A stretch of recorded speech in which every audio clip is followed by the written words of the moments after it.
Dans les jours qui suivent, il sera mis en circulation un nouveau passeport biométrique de l'AIS dans le but d'harmoniser les documents de voyage dans notre espace commun et de faciliter la mobilité de nos citoyens à travers le monde.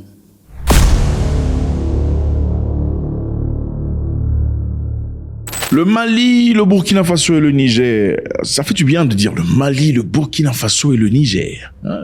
C'est génial, hein? Le Mali, le Burkina Faso et le Niger. Ça inspire la gloire. Ça inspire l'esprit positif. Ça inspire l'espoir. Le Mali, le Burkina Faso et le Niger. Enfin bref, le Mali, le Burkina Faso et le Niger vont introduire un nouveau passeport biométrique dans le cadre de leur retrait du bloc ouest-africain. Bon, les ouest-africains, je ne sais pas trop comment il faut faire. Enfin bref, laissons parler des ouest-africains. Continuons notre histoire. Le Mali, le Burkina Faso et le Niger ont finalement annoncer leur passeport biométrique arrivant qui servira à estomper leur départ du groupe ouest-africain, du bloc ECOWAS. Et maintenant, la nouvelle alliance sahélienne, après que les chefs militaires ont pris le pouvoir dans les 3 pays, a déclaré dimanche le dirigeant malien Assimi Goïta. Donc les 3 voisins du Sahel, les amis, dirigés par l'armée, ont conjointement en janvier annoncé leur départ de la communauté de la CEDEAO, composée de 15 membres. La CEDEAO, évidemment, voici la carte, on sait où ça se trouve. Sont des gens qui sont censés être frères et amis et tout le bazar, qui travaillent en communication et en collaboration. Mais en réalité, c'est chacun pour soi, Dieu pour tous. Dans les prochains jours, le nouveau passeport biométrique de l'AES, Alliance des États du Sahel, sera mis en circulation dans le but d'harmoniser les documents de voyage dans notre espace commun et faciliter la mobilité de nos citoyens à travers le monde, disait le chef Assimi Goïta. Donc c'est là, c'est fait. Je pense qu'il y a quelque temps, on vous parlait du Burkina Faso qui avait annoncé un nouveau passeport qui n'avait pas la mention CEDEAO dessus, pour ceux qui comprennent pas. Pour le reste de l'Afrique francophone, les passeports de la CEDEAO comportent une partie où il est écrit CEDEAO. Et à partir de là, depuis que les 3 pays ont annoncé leur départ de la CEDEAO, le Burkina Faso s'est prononcé premier à publier un passeport qui sera peut-être déjà d'utilisation sans la mention CEDEAO.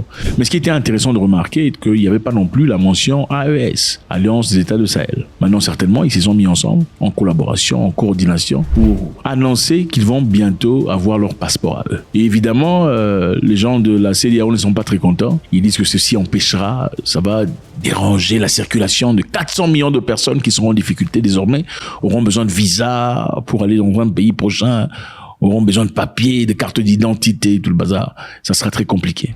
Mais la question qui se pose ici, c'est avoir un visa pour aller dans le pays de l'ECOWAS, de la CEDEAO, avec la paix, ou ne pas avoir besoin de visa, mais avoir les Français et les autres qui ne sont pas nécessairement aimés dans cette partie du monde. La question est simple. On va rentrer dans l'histoire, c'est très simple. Ces 3 pays étaient dirigés il y a très longtemps depuis la France. La France a colonisé beaucoup de pays en Afrique. On va répéter l'histoire pour que les gens comprennent. Avant la colonisation, les gens étaient fouettés, bafoués, humiliés, flagellés, parfois complétés, ouais, mais c'était très dur, très difficile. Tout ceci est arrivé jusqu'aux années 60, quand les Africains eurent enfin leur indépendance, leur permettant, d'après les oppresseurs, de pouvoir finalement vivre d'eux-mêmes et faire ce qu'ils veulent faire. Choisir leur chef et conduire leur nation telle qu'ils désirent. En réalité, ce n'était pas vraiment le cas. Ce qu'on leur avait dit, c'était après l'indépendance égale avant l'indépendance. Beaucoup de nations ont signé un papier selon lequel il fallait garder des troupes ou des militaires français sur le territoire africain de manière indéfinie. Malheureusement. Numéro 2, l'économie ou les économies de ces pays étaient contrôlées depuis le Quai d'Orsay. C'est-à-dire, vous avez des grands pays, vous avez une probable liberté, vous pouvez faire finalement ce que vous désirez faire et choisir un chef apparemment. Mais en réalité, votre économie est prise par les couilles. C'est ça. Vous ne pouvez en aucun cas devenir plus riche que la France, parce que votre économie est contrôlée depuis la France. Alors, pendant très longtemps, beaucoup d'experts pensent que multiples dirigeants africains francophones étaient tirés sur le volet par la France. C'est eux qui choisissaient qui sera président ou pas. Évidemment, il fallait juste s'assurer que monsieur le président en Afrique protège les intérêts de la France en Afrique. Bon, tu peux être aussi méchant que tu désires, tu peux finir les gens, hein, tu peux tout ça.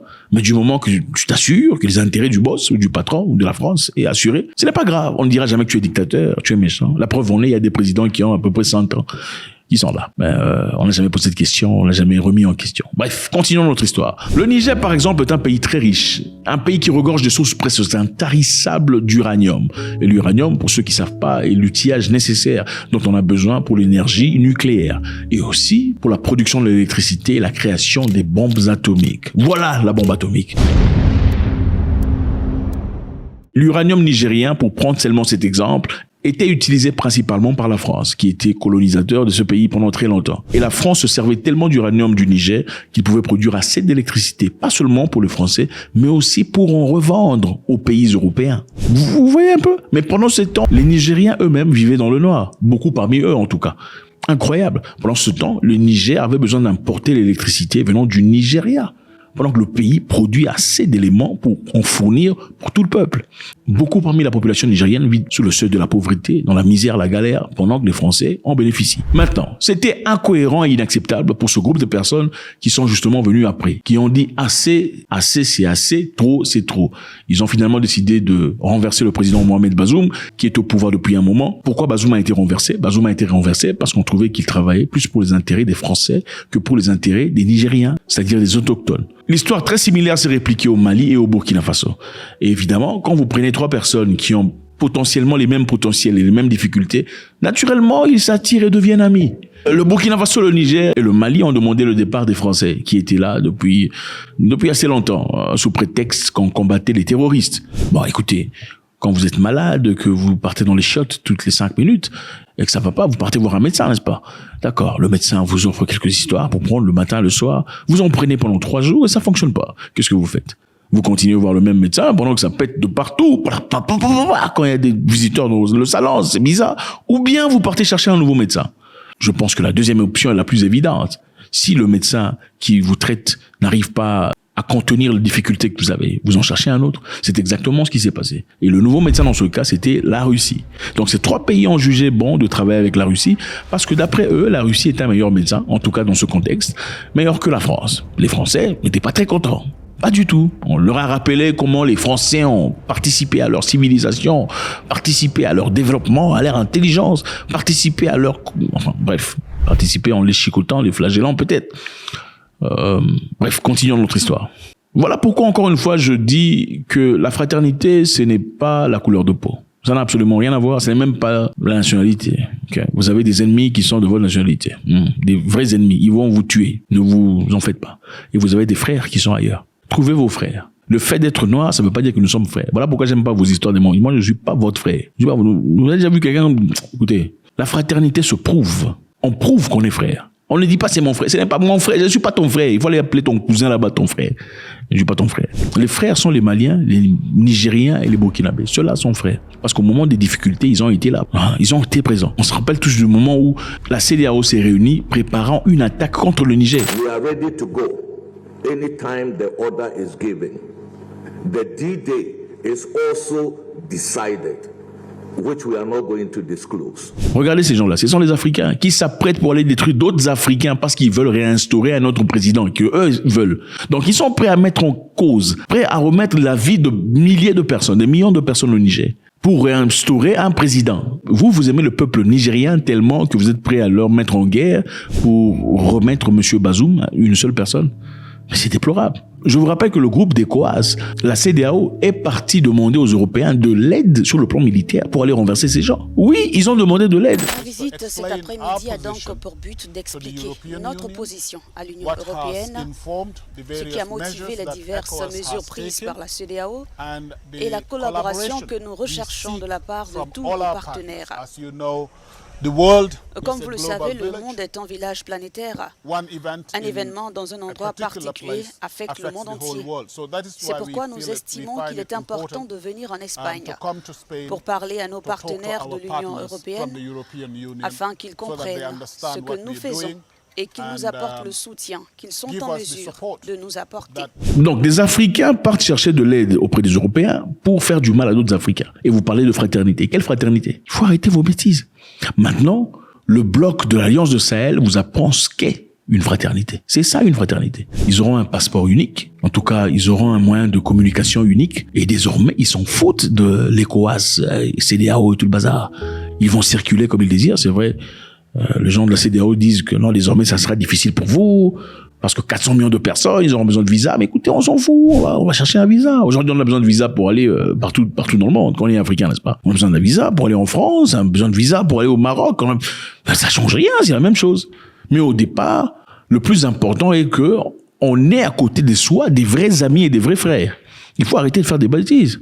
La réalité est que le Mali a chassé les Français, le Burkina a chassé les Français, le Niger a chassé les Français. Il y a quelques jours, la Côte d'Ivoire de notre papa a fait venir des militaires avec leurs bateaux de combat. Regardez.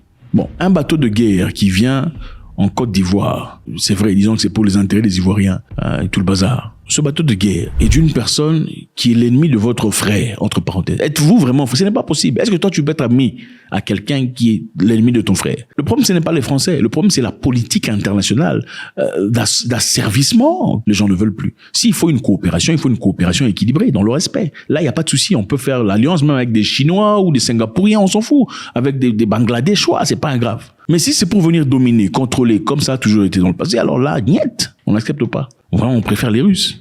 Pas moi, mais eux, ils préfèrent les Russes. C'est clair. Alors, pourquoi il y a des militaires qui viennent avec leurs bateaux pendant que ceux-là, les ont chassés, ne veulent plus d'eux? Je sais qu'il y a des gens ici qui diront, c'est pas parce que c'est la géopolitique. Vous n'êtes pas intelligent. Voilà, la géopolitique, on va tuer vos ancêtres comme ça. La géopolitique.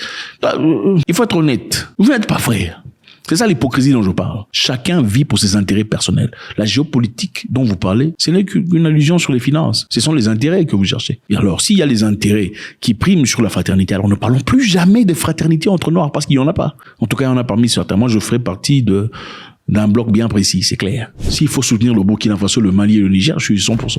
Ce sont des gens qui m'ont très bien traité, qui sont sympathiques, qui sont vrais. Dans les prochains jours, un nouveau passeport biométrique de l'AES sera mis en circulation dans le but d'harmoniser les documents de voyage de notre espace commun et de faciliter la mobilité des citoyens à travers le monde.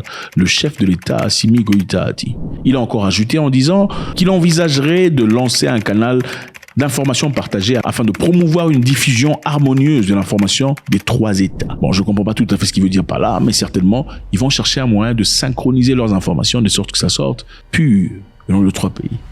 Pas de haut, moi, tu vois, moi j'ai fait mieux que toi et tout le bazar. On est fatigué de tout ça. Faites-moi savoir ce que vous en pensez. C'est toujours avec beaucoup de plaisir. Est-ce que le Niger, le Mali et le Burkina Faso ont-ils raison aujourd'hui d'imprimer leur propre passeport, disant nous nous retirons de votre histoire parce qu'il y a trop d'hypocrisie et de méchanceté? Ou bien peut-être il faudrait revoir cette décision, chercher un moyen. Est-ce qu'on peut changer la CEDEAO? Est-ce qu'on peut changer l'Africain? On peut changer quelqu'un qui était mauvais pour devenir bien? Pour l'interrogation. Votre contribution est très nécessaire. God bless.